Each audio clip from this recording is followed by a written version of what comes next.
Aujourd'hui, à ISQ.media, Dominique Girard a la chance de discuter avec Martin Levac.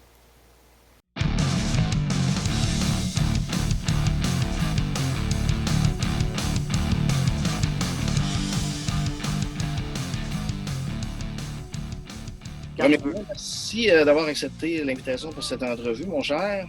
Ça fait plaisir. La première question qu'on pose à tout le monde, comment se passe le confinement à date après 6 semaines? Ça se passe bien chez nous. Il n'y a pas de. Y a rien, il n'y a pas de drame. On est en campagne aussi, il faut dire. Nous autres, on n'est pas en ville. Fait que, il n'y a pas de mouvement de panique. Il n'y a pas trop de line-up dans les épiceries, des affaires de même. Tu sais. Le monde est souriant, le monde est gentil, le monde fait attention. C'est sûr, on ne se serre pas la main avec nos voisins, là, mais à part de ça, je veux dire, c'est assez tranquille à vivre quand même.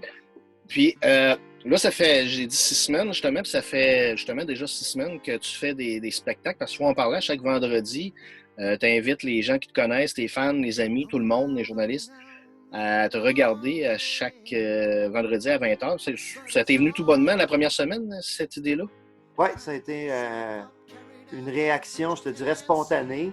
Euh, on, on a jasé avec ma blonde, puis on a dit, hey, parce on avait déjà fait des lives, on avait déjà fait des lives pendant des shows même. OK. Genre, pendant le show, on filme une tune live sur Facebook pour les gens qui n'ont pas pu se rendre ou qui n'ont pas pu avoir de billets pour le show.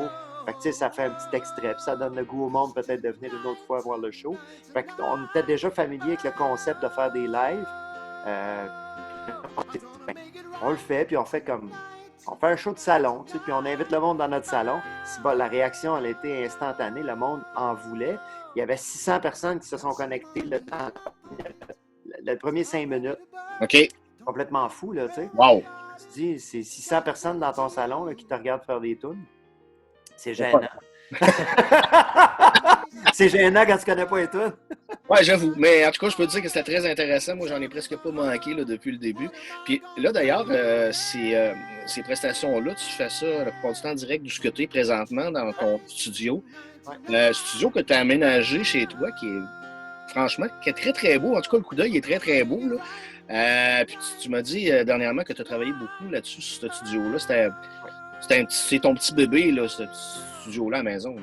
Oui, effectivement, c'est une ancienne grange de 1873 Wow!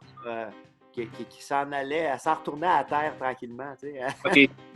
Elle était pourrie tout le tour en dessous, puis toute la kit. Fait qu'on a vraiment travaillé beaucoup pour garder la bâtisse, puis garder sa structure en bois, puis tout ça, pour faire de quoi de très chaleureux aussi. Là. Fait que non, on a travaillé très fort. Ça, c'est une couple de mois d'ouvrage, puis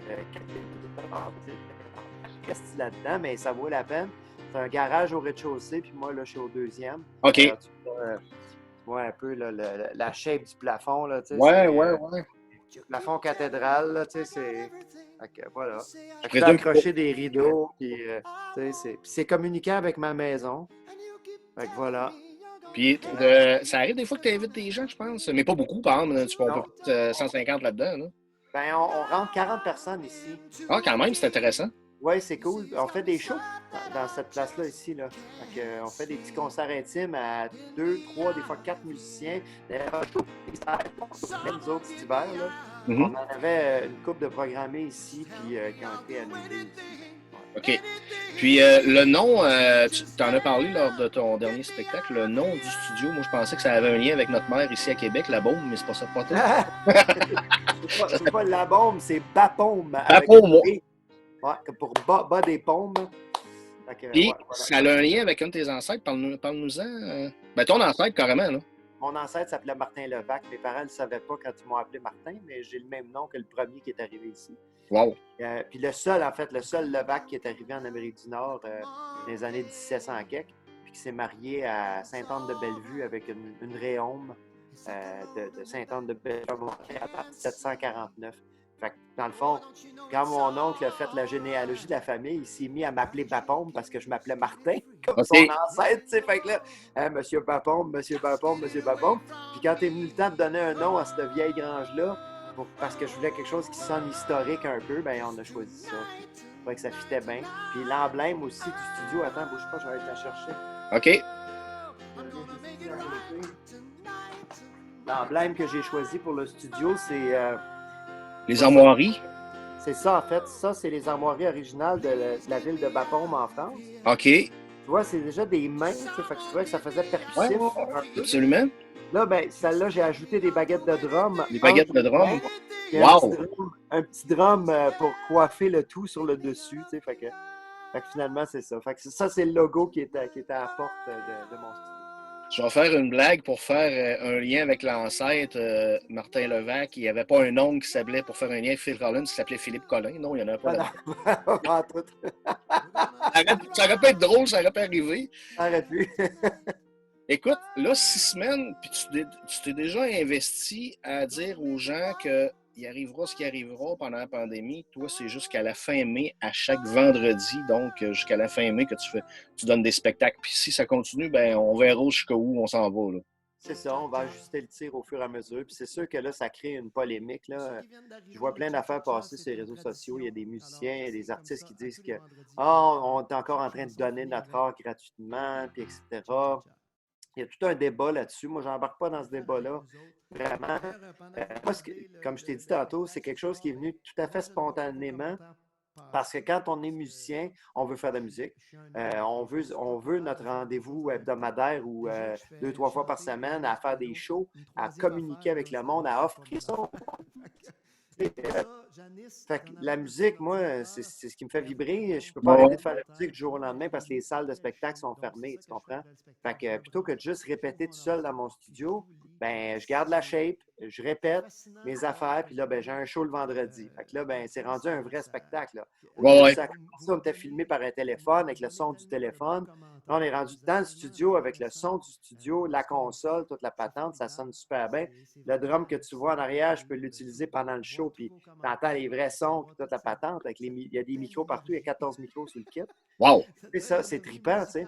Fait que, dans le fond, on essaie de s'améliorer de semaine en semaine sur ce concept-là, puis faire à peu près un show d'1 heure, 1 heure et quart pour les gens. Puis écoute, le monde l'apprécie tellement. Le feedback qu'on a, il est extraordinaire, tu sais.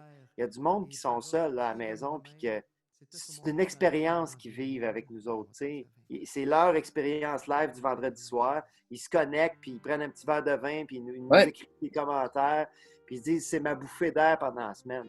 Fait que ça fait du bien à entendre, ça fait du bien de savoir qu'on est utile, puis que la musique, elle peut servir à ça aussi, tu sais. Ben, ce qui est le fun, c'est qu'on est en train de se réinventer. Je pense que tout le monde, tu le dis, tu l'as très bien dit comme musicien, toi, tu permets aux gens de te voir. Moi, comme journaliste, de faire des entrevues, je vais t'avouer, face à face avec Zoom, j'aurais jamais pensé à ça. Puis même avec mes collègues d'ISQ, on s'est dit, ben pourquoi pas dans le futur en faire plus. Je pense qu'il y a des bonnes habitudes, des petits changements qu'on est en train de faire, la société. Je pense qu'ils vont rester là, dans les mois, dans les années futures, là. Ben, on souhaite qu'il y ait des changements positifs qui restent, mais c'est sûr que moi, je te dis qu'en tant que musicien qui aime ça faire des shows live devant le monde, puis en band, c'est surtout ça qui me manque dans le fond. Ouais. C'est bien beau, là, je suis dans mon petit studio douillet, puis je fais mes petites affaires, puis je joue mes petites tunes au piano, puis le monde aime bien ça, puis c'est le fun. Mais mon band me manque énormément. Ah, c'est sûr. J'ai très, très, très, très hâte de retrouver mes musiciens avec qui je travaille, puis de refaire un gros show. Si gros show il y a, si les salles de spectacle réouvrent à un moment donné. C'est sûr qu'on n'est pas dans la priorité des gouvernements présentement. Non. C'est la première affaire à fermer. Je pense qu'on va être la dernière affaire à ouvrir, tu sais. Puis en quelque part, c'est dommage parce que veux pas, tu sais, vous êtes tu l'as dit tantôt, tu as utilisé le mot la soupape. Pour les gens, là, vous êtes moi, je vous trouve un service essentiel, tout ce qui est la culture, que ce soit la musique, les films, etc. Je pense que ça fait changer le mal de place. Pas, les gens se retrouvent, ça leur fait du bien. Puis d'ailleurs, les salles de spectacle là, qui risquent de fermer, t'en as parlé dans les premières semaines. T'aimes pas ça parce que c'est des gens avec qui tu travailles, puis que veux pas, peut-être que dans le futur, tu vas dire, ouais, ben il y a peut-être telle salle qu'on pourra plus jamais aller parce que cette salle-là va malheureusement fermer. Tu sais, il y en a une qui me vient en idée parce que t'es pas le premier artiste à en parler, le Lion d'Or à Montréal, entre autres, qui est une institution. Si jamais ça ferme, là, ça va être une perte monumentale pour la culture, ça là. Tu as tout à fait raison, puis j'espère que nos gouvernements vont s'en rendre compte puis qu'ils vont aider ces places-là à rester ouvertes. Comme tu dis, c'est pas juste... c'est pas vrai qu'on est un service essentiel. Là. On s'entend, là, on n'est pas les hôpitaux, puis on n'est pas Mais c'est quelque chose qui fait du bien au monde, la culture. Les gens en ont besoin. Puis, il ne faut pas oublier que les retombées économiques de la culture sont immenses. Ouais. Il part de Saint-Hyacinthe, il embarque dans son char avec sa blonde, il s'achète une paire de billets pour aller au Capitole à Québec. Ben, ils mettent du gaz dans l'auto, ils s'en vont à Québec. Il y a toute une retombée économique. La chambre d'hôtel, le restaurant. C'est ça, exactement, rendu là. L'hôtel, le restaurant, la gardienne, elle met tout à quitte. On peut voir tout ce qui est là, côté économique. Mais si tout ça est chamboulé, c'est sûr qu'il y a des joueurs qui vont tomber au combat. Et j'espère qu'on va avoir de l'aide pour se réorienter. Je veux dire, moi, je les offre gratuitement, mes spectacles, présentement, sur des réseaux sociaux. Si tu me dis du jour au lendemain, ouais, mais là, il n'y en aura plus de salle de spectacle, tu ne pourras plus faire des shows dans des salles de spectacle. Il va falloir trouver quelque chose pour que mes shows soient payants. Ouais, d'ailleurs, j'ouvre une petite parenthèse. Je ne sais pas si tu as eu la chance de voir l'entrevue que Louis Morissette a donnée à Tout le monde en parle la semaine dernière. Il a apporté quand même de quoi d'intéressant là, à savoir que peut-être, là, vous voyez, ça serait quand même, il y aurait quand même des revenus pour vous, les artistes, de faire des genres de spectacles avec, que les gens, tout dépendant comment le confinement va durer. Ouais. C'est quand même quelque chose d'intéressant qui amène Louis, puis on sait que Louis est très impliqué, pas juste pour lui puis Véronique, mais pour tous les artistes en général. Je pense que ça le touche, là, puis veut pas, il y a des chums à gauche et à droite, puis il veut vraiment que tout le monde aille chercher son gagne-pain là-dedans. Là. Oui, le problème, écoute, j'ai trouvé que oui, c'est des très bonnes idées. Ce que je trouve présentement au Québec, c'est qu'il n'y a pas d'unité. Tout le monde a son idée, il y a plein d'idées, mais à un moment donné, il va falloir faire OK, qu'est-ce qu'on fait avec toutes ces idées-là? Ensemble. Je te donne un exemple. Il y a des postes. Moi, je suis proche des frontières américaines, puis je ne pogne pas de poste avec mon antenne. Je n'ai pas le câble. Je ne pogne pas de poste canadien là, de Montréal. Je pogne des postes américains. OK. Les postes américains, le 3, le 5, bon, tout ça. Pardon. Eux autres, ils ont tous. C'est des postes à volet maintenant. Tu sais, mettons le 3, tu as le 3-1 qui est le vrai 3 avec les informations et les émissions. OK. Le 3-2 qui est le Movie Channel. OK. Le 3-3 qui est le pour enfants, mettons. Le 3-4 qui est culturel, etc., etc. Je me dis, Télé-Québec, là, OK? C'est à nous autres, Télé-Québec. Oui, ça nous appartient. Ça nous appartient. Comment ça se fait que Télé-Québec, on n'a pas 6 volets de Télé-Québec? Télé-Québec, Télé-Québec. Après ça, Télé-Québec 2, mettons, c'est la culture ou c'est le théâtre. C'est juste du théâtre. Fait que là, on aurait des pièces de théâtre live 24 heures sur 24 à Télé-Québec. Moi, je suis pour ça. C'est nouveau le concept que Louis Morissette annonce, que les artistes soient payés pour de la diffusion. Parce que, tu te rappelles-tu des Beaux Dimanches, toi? Les Beaux Dimanches à Radio-Canada?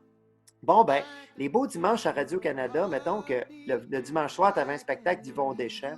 Bien, Yvon Deschamps, il vendait son spectacle à Radio-Canada, tu comprends?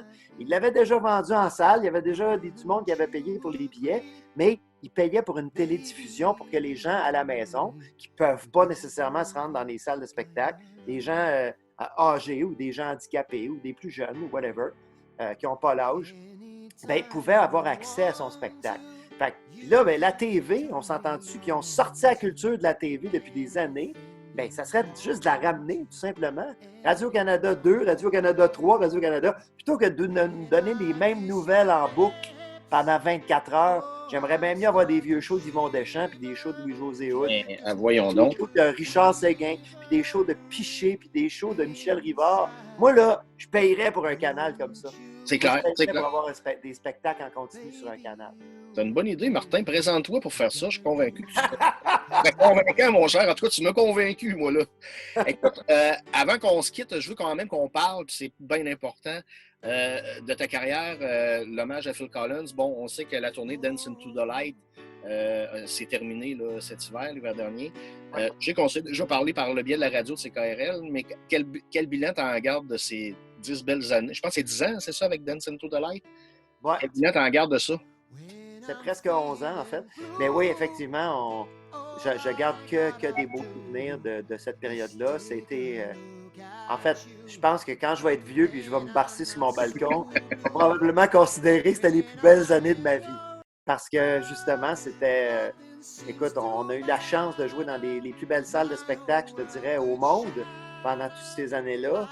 Puis ça a été un rendez-vous avec le public exceptionnel, un band de course qui était sur la coche, des spectacles où les gens embarquaient, puis la personnification que je faisais, ben, j'étais dans mon personnage. Fait que ce personnage-là, de l'avoir eu pendant 10 ans, c'est quelque chose dans une vie. Absolument. Plus que 10 ans, parce que je l'ai eu 5 ans avant avec Musical Box. Fait que j'ai été dans la peau du personnage assez longtemps. D'ailleurs, on est en train d'écrire là-dessus. Là. Ah oui, tu écrit un livre ou. Oui, on est en train de travailler là-dessus tranquillement sur un concept de livre. Là. OK. Puis d'ailleurs, pour revenir à ça, ben, Phil Collins lui-même, en plus, t'es revenu, puis tu me l'as déjà conté, il était tellement ému, t'as serré dans ses bras, puis il a adoré ce que tu as fait. Là. Oui. Ah non, c'est quelque chose. Ça va avoir été une expérience extraordinaire. Par contre, il y a encore d'autres choses d'intéressantes qui s'en viennent, encore avec Phil Collins, mais là, tu vas toucher aussi la portion Genesis. Donc, tu vas garder ce que le monde aimait le plus de Phil Collins et tu vas aller chercher aussi la portion Genesis. Normalement, là, j'ouvre les guillemets, ça devait commencer cet automne. Peut-être que ça va être remis au début 2021. Là, en ce moment, est-ce que tu as des spectacles qui sont malheureusement annulés ou c'est le stand-by pour le moment? Là? On est en stand-by pour le moment parce que la première du spectacle, ça serait le 5 novembre prochain au Théâtre L'Étoile du quartier 10-30 à Brossard. OK. Puis après ça, ben, c'est là que ça partait. La tournée partait au mois de novembre. Donc, novembre, décembre, janvier, février, là, on est déjà dans cette plage-là, automne-hiver 2020-2021. Là, il n'y a rien qui a bougé pour l'instant. Pour l'instant. Les dates sont maintenues pour l'instant. Pour l'instant, on est au Capitole le 27-28 novembre au Capitole à Québec. Les billets sont encore en vente. C'est sûr que là, la pandémie a freiné toute vente de billets, c'est-à-dire que les billets se vendaient régulièrement à tous les jours. Là, ça ne vend plus du tout. Évidemment, les gens ne savent pas si ça va être remis ou quoi. On va essayer de tenir les gens informés le plus rapidement possible quand les nouvelles vont arriver. Puis on ne sait pas comment ça va reprendre. C'est ça, puis on ne sait pas quand. Fait que, dans le fond, on souhaite que ça soit maintenu, puis c'est ça, on met notre chapelet sur la corde à linge pour que ça fonctionne. Bon, on va souhaiter que ça soit positif et que le gouvernement, dans les prochains jours, les prochaines semaines, nous annonce de belles nouvelles. En attendant, Martin, je le répète, peut-être pour les gens qui vont voir l'entrevue sur le site d'ISQ Media ou sur la page Facebook d'ISQ Media, c'est pas trop compliqué là, le vendredi soir. Là. De toute façon, on a simplement qu'à se mettre amis sur la page Facebook là, de Martin Levac, Dance Into the Light. Et je sais que ta conjointe Janice met les liens à chaque vendredi là, pour que les gens puissent voir tes prestations. Donc, c'est facile pour les gens là, de te voir à chaque vendredi à 8 h. C'est très facile, soit sur le canal YouTube ou sur la page Facebook. Vous tapez Martin Levac, ça va sortir. Le live va apparaître. Vous avez juste à vous connecter, il n'y a aucun problème. Puis, comme je vous dis, là, ça sonne super bien. Je suis fier du résultat. On a une belle caméra, on a un bon système de son, ça sonne super bien. Puis, les gens passent une heure à oublier les problèmes de la pandémie puis à ne pas regarder les nouvelles surtout. Ça fait du bien. Je parlais tantôt du petit verre de vin. Je peux te dire que le vendredi, moi, j'ai mon cellulaire. Je transfère ça sur ma télévision 55 pouces. Fait que tu apparais vraiment en grand sur le 55 pouces. Et j'ai un beau petit spectacle de Martin Levac pendant 1 heure. Martin, merci infiniment de ta générosité comme jamais. Tu es toujours généreux en entrevue. Tu es comme tu es en spectacle. Merci beaucoup. Une belle continuité pour tes spectacles chaque vendredi soir. Puis au plaisir, on va se croiser les doigts de se voir en novembre au Capitole à Québec. Avec un grand plaisir. Merci beaucoup, Dominique. Merci, Martin. Yes. Bye. Bye. Bye-bye. Just say hello in there, 'cause there are many just like you. He'll help you find a way to make it all the way. They tell you what you have to do. Yeah.